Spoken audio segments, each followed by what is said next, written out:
ओम शांति। मीठे बच्चे, अपने दिल रूपी दर्पण में देखो कि अंदर में कोई भूत तो नहीं है।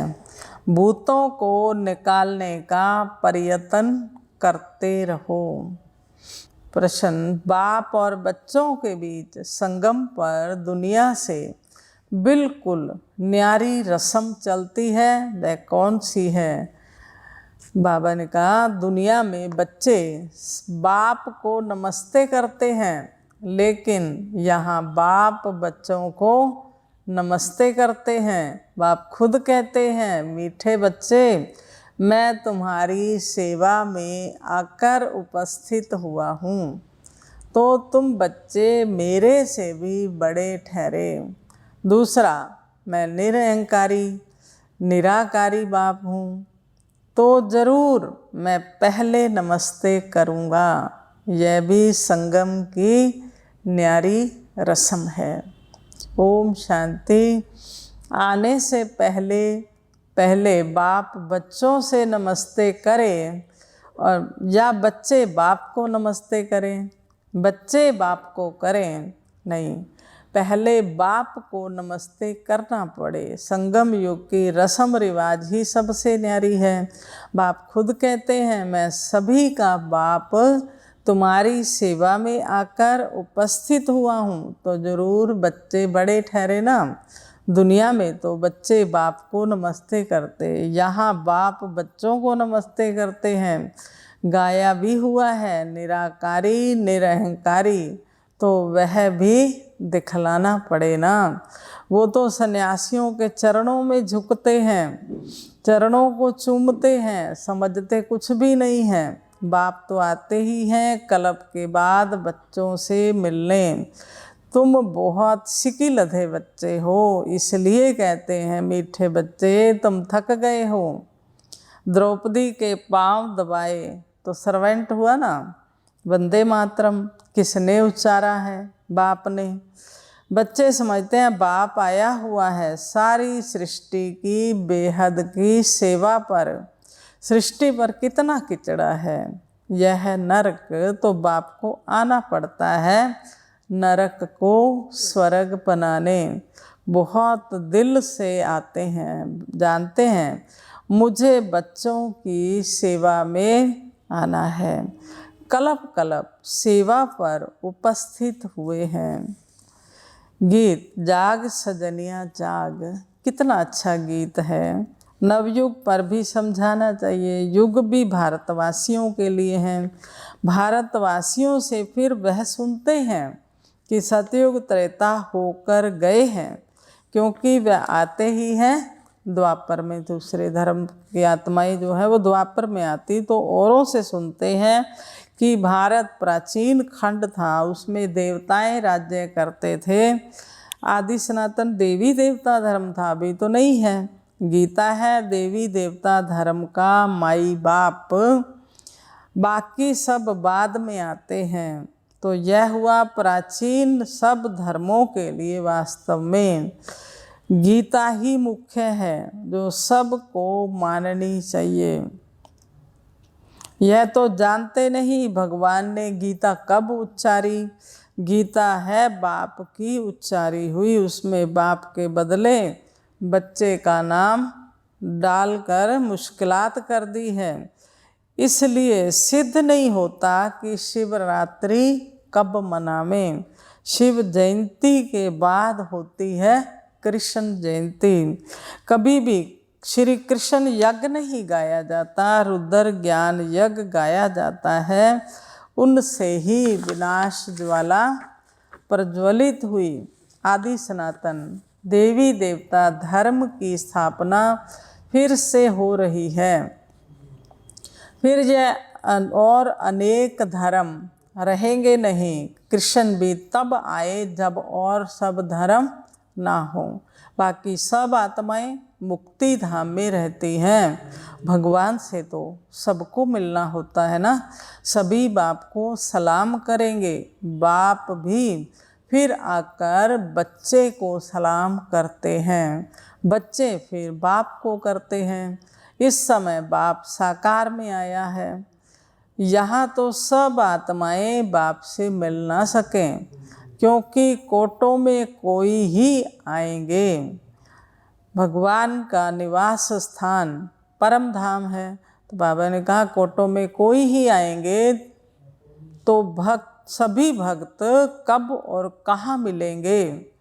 जहाँ से भगवान से बिछुड़े हैं वहाँ ही जाकर मिलेंगे। बाप कहते हैं सब बच्चों को दुख से लिबरेट कर मैं परम धाम में ले जाता हूँ। यह उनका ही काम है। बाप को आना ही है पतित सृष्टि को पावन बनाने। सदगति दाता पतित पावन खुद आकर यह सब राज समझाते हैं। ऐसे नहीं कि वहाँ से प्रेरणा करते हैं, वहाँ से तो यहाँ आते हैं। यादगार भी शिव के अनेक मंदिर हैं। खुद कहते हैं मैं साधारण ब्रह्मातन में आता हूँ। वह खुद अपने जन्मों को नहीं जानते हैं। इसमें एक की बात नहीं, सभी ब्रह्मा मुख वंशावली बैठे हो। ब्रह्मा मुख के द्वारा तुम ब्राह्मण रचे गए हो। तुम ब्राह्मणों को ही समझाते हैं। यज्ञ हमेशा ब्राह्मणों द्वारा ही चलता है। उन गीता सुनाने वालों के पास ब्राह्मण तो है ही नहीं, इसलिए वह यज्ञ भी नहीं ठहरा। यह तो बेहद के बाप का रचा हुआ बहुत बड़ा भारी यज्ञ है। कब से डेगियाँ यानी बड़े बड़े पतीले चढ़ते आए, भंडारा अब तक भी चलता रहता है। समाप्त कब होगा? जब सारी राजधानी समाप्त हो जाएगी। बाप कहते हैं तुमको वापस घर ले जाएंगे, फिर नंबरवार पार्ट बजाने भेज देंगे। ऐसे और कोई कह ना सके कि मैं तुम्हारा पंडा हूँ, तुमको साथ ले जाऊँगा। अब कल्प की आयु पूरी हुई है। सब आत्माएं हाजिर हैं इस सृष्टि मंच पर, सब आत्माएं हाजिर हैं। बाप भी आ गए हैं। हर एक को अपना पार्ट बजाना है। नाटक में सब एक्टर्स स्टेज पर इकट्ठे तो नहीं आते हैं, अपने टाइम पर आते हैं। बाप ने समझाया है नंबरवार कैसे आते हैं। वर्णों का भी राज समझाया है। बच्चों को बाबा राय देते हैं। सभी एक जैसे होशियार तो नहीं हैं। कोई नए के आगे विद्वान पंडित आकर डिबेट करेंगे तो वह समझा नहीं सकेंगे। तो कहना चाहिए मैं नई हूँ, आप फलाने टाइम पर आना, फिर हमारे से बड़ी बहन आपको समझाएंगी। मेरे से तो तीखे हैं।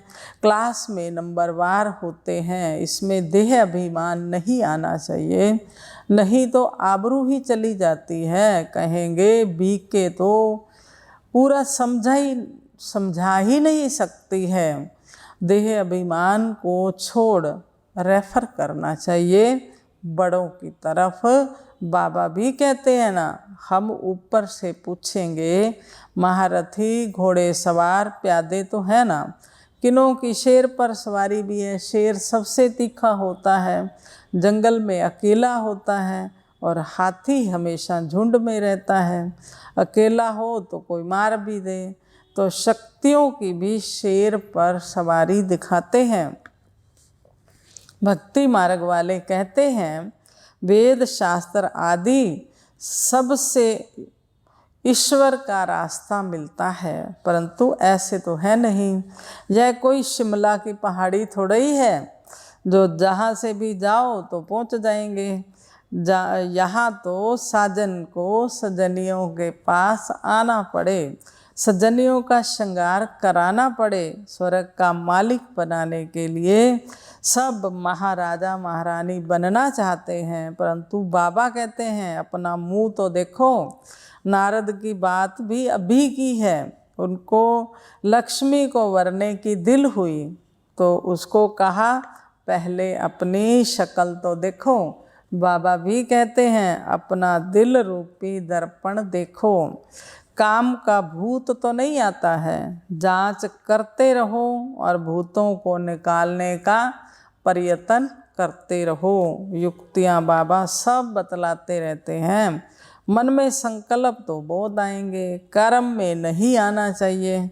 बाबा अच्छे कर्म सिखलाते हैं ना। अच्छा, ज्ञान का खजाना तो बच्चों को ही मिलता रहता है। फिर मुख मीठा कराने के लिए बच्चों को टोली भी खिलाते हैं।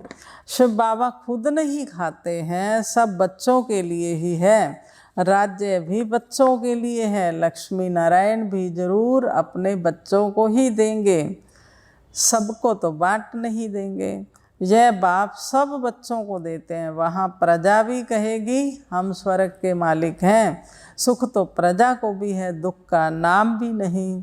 बाकी नंबरवार तो होते ही हैं। वहाँ तो सोना भी अथाह होता है, यहाँ तो सब खानियाँ खाली हो गई हैं। गायन भी है, किसकी दबी रहेगी धूल में, किनकी राजा खाए, किनकी चोर लूट जाएंगे, किनकी आग जलाए, सफली होगी उनकी जो नाम धनी के लगाए। अच्छा, मीठे मीठे सिक्की लदे बच्चों प्रति मात पिता बाप दादा का याद प्यार और नमस्ते। माताओं को वंदे मातरम, बच्चों को याद प्यार और सबको गुड मॉर्निंग। अब रात पूरी होती है, गुड मॉर्निंग आ रहा है, नया युग आ रहा है ब्रह्मा कुमार कुमारियों के लिए। हम रूहानी बच्चों की रूहानी बाप दादा को नमस्ते जी सदा रहेंगे हंसते जी। वाह बाबा वाह, शुक्रिया बाबा शुक्रिया। धारणा के लिए मुख्य सार, देह अभिमान को छोड़ अपने से बड़ों को आगे रखना है। कोई डिबेट करता है तो बड़ों तरफ रेफर करना है, आबरू नहीं गंवानी है। सेकंड पॉइंट है चैरिटी बिगिंस एट होम। पहले परिवार का कल्याण करना है। गृहस्थ व्यवहार में रहते कमल फूल समान पवित्र बनना है। वरदान है देह अहंकार व अभिमान के सूक्ष्म अंश का भी त्याग करने वाले आकारी सो निराकारी भव। कईयों का मोटे रूप से देह के आकार में लगाव व अभिमान नहीं है, लेकिन देह के संबंध से अपने विशेष संस्कार हैं, बुद्धि विशेष है, गुण विशेष हैं, कलाएं विशेष हैं, कोई शक्ति विशेष है, उसका अभिमान अर्थात अहंकार, नशा, रोब, ये सूक्ष्म देह अभिमान है। तो यह अभिमान कभी भी आकारी फरिश्ता व निराकारी बनने नहीं देगा। इसलिए इसके अंश मात्र का भी त्याग करो तो सहज ही आकारी सो निराकारी बन सकेंगे। स्लोगन है समय पर सहयोगी बनो तो पदम गुणा रिटर्न मिल जाएगा। अच्छा, ओम शांति।